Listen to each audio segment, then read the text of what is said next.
ce n'est plus dans leur tête. Ils connaissent tout. Tu commences à dire quelque chose, c'est lui qui te termine même la phrase. Il a été démontré que ces gens-là ne réussissent pas dans la vie. Deuxième catégorie de gens, c'est des gens qui aiment être aimés. Tout ce qu'il dit, il veut qu'il y ait des gens qui disent « Oui, c'est bon. Oui, ça c'est bon. » Donc si on ne l'approuve pas, ils ne se sont pas à l'aise. Ces gens-là aussi, il faut les réveiller. Réussir, c'est difficile. Troisième catégorie de gens, c'est les gens qui aiment rester dans leur zone de confort. Qu'est-ce qu'ils ont appris? Ils ont appris la philosophie.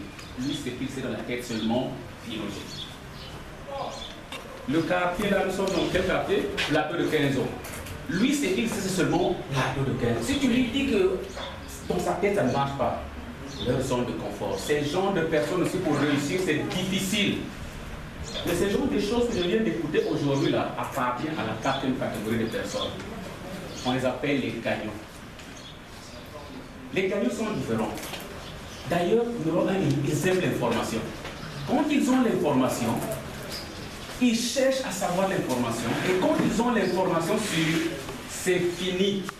Tu peux être sa femme, son frère, son père, sa mère. Mais c'est lui qui a compris. Quand il décide de faire ce qu'il veut faire, tu ne peux plus l'arrêter. Tu ne peux plus l'arrêter. Et pour ceux qui font un peu de l'anglais, ils ont une devise never, never give up. C'est lui qui a vu la vision. C'est lui qui a compris. Il évolue. Je crois que dans cette salle ici, là, j'ai des gagnants. Qui se croit gagnant là où il est? Qui se croit leader gagnant là? Je suis monsieur Kevin Kinzino, traducteur-interprète, jusqu'à un certain niveau. Et ce qui est actuellement dans la tête, je suis en train de changer pour devenir, pour apprendre ces valeurs, tout ce qu'on vient d'apprendre là. Et actuellement, je le fais dans ce qu'on appelle le marketing de rêve. Et c'est ce que je veux parler avec vous. Mais je vous avertis déjà, c'est pour des gens qui veulent prendre leur vie en main. C'est pour des gens qui ne veulent plus compter qu'il y ait quelqu'un, qu'une personne fasse quelque chose pour lui. C'est des gens qui se décident de faire quelque chose. Donc aujourd'hui, on va faire un petit partage. Et cela, je vous assure, dépendra de vous. Nous allons parler d'abord d'un livre. D'un livre qu'un monsieur a écrit. Il s'appelle monsieur Robert T. Kiyosaki. Qui a entendu parler de monsieur Robert T. Kiyosaki? Merci beaucoup. Monsieur Robert T. Kiyosaki, c'est l'ami intime de Donald Trump. Vous connaissez Donald Trump?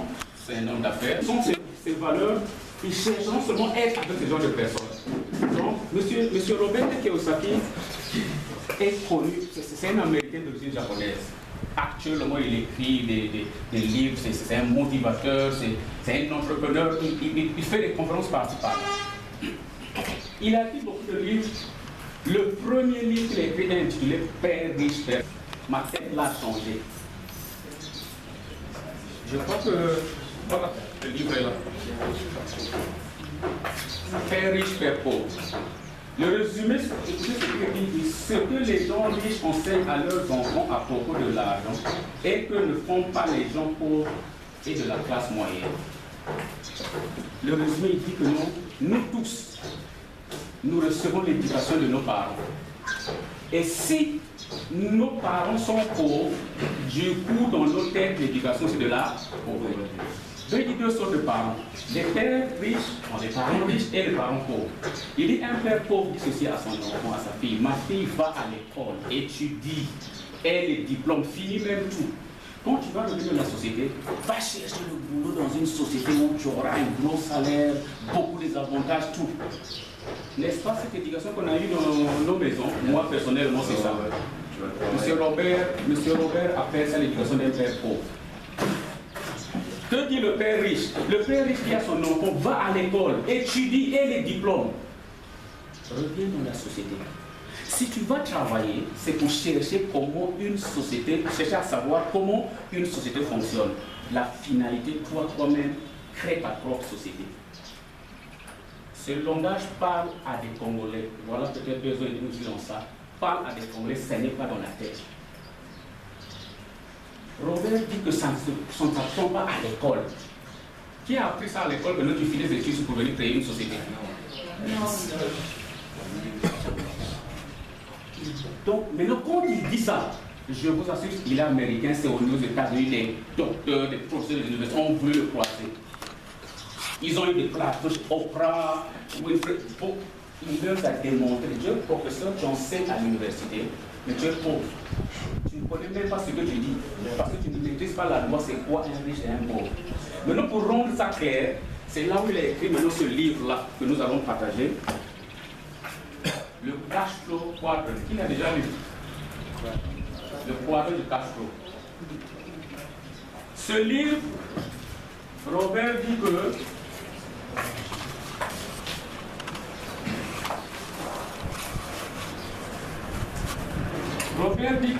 qu'il n'existe que 4 façons de gagner l'argent dans sa vie. Chaque personne qui fait une activité, si tu fais quelque chose dans ta vie, et là nous sommes là, dès que je vous vois normalement, chacun de nous on fait quelque chose. On va se retrouver ici là. La question que je vais vous poser actuellement, vous n'avez même pas encore retrouvé où est-ce que je me trouve moi? Personnellement, je vais vous dire là où je suis. Où est-ce que tu te trouves toi? Et à la fin, quand je vais finir, posez-vous la question, est-ce que je vais rester là? Ou bien, étant là où je suis, je vais chercher à migrer de l'autre côté.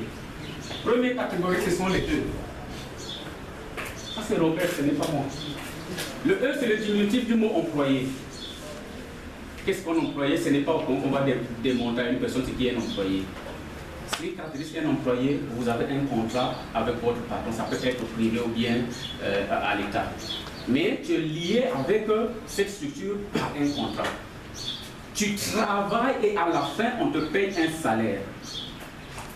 Robert ne mâche pas les mots.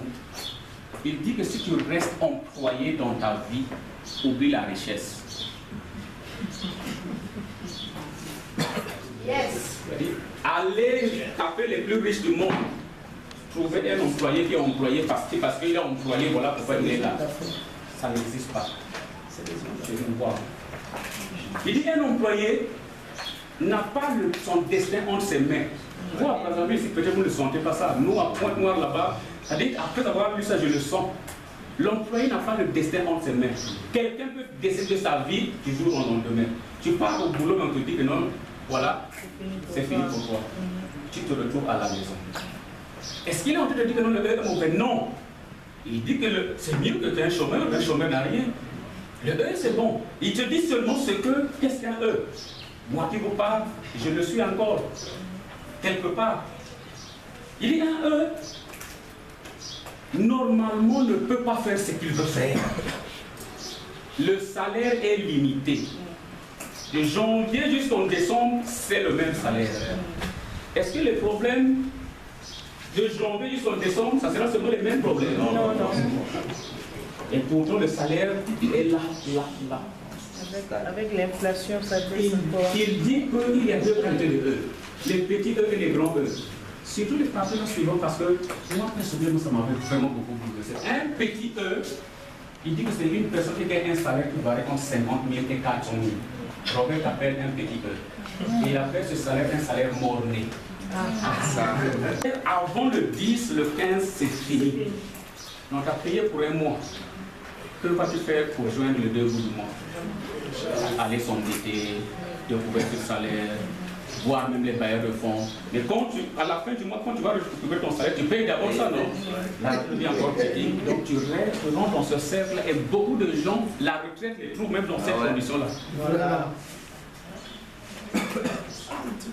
Il dit les petits, beaucoup de gens, tu peux être même un bon chrétien, tu aimes ta femme, tu aimes ton mari, tes enfants, mais tu ne peux pas donner ce que tu veux pour les donner. Parce que regardez le salaire. Je répète, il ne dit pas que le E c'est mauvais. Sauf que le petit E est limité. Deuxième E, c'est les grands E. Les grands E, c'est ceux qui touchent un salaire qui varie entre 500 000 et plus. Robert, que ce soit 1 million, 2 millions, 500 000, le fait que tu es salarié et que tu touches ça, c'est ce qu'il appelle grand E. Il dit que les grands E, ce sont les gens qui s'ignorent. Un grand E, vraiment celui qui n'a rien, et ces valeurs que je viens d'entendre auprès de mon frère, là voilà, c'est trop. Il ne peut pas passer là un grand E. Il faut bien ouvrir lui quand il passe, il doit bien passer là, parce qu'il gagne 1 million, 2 millions, 3 millions.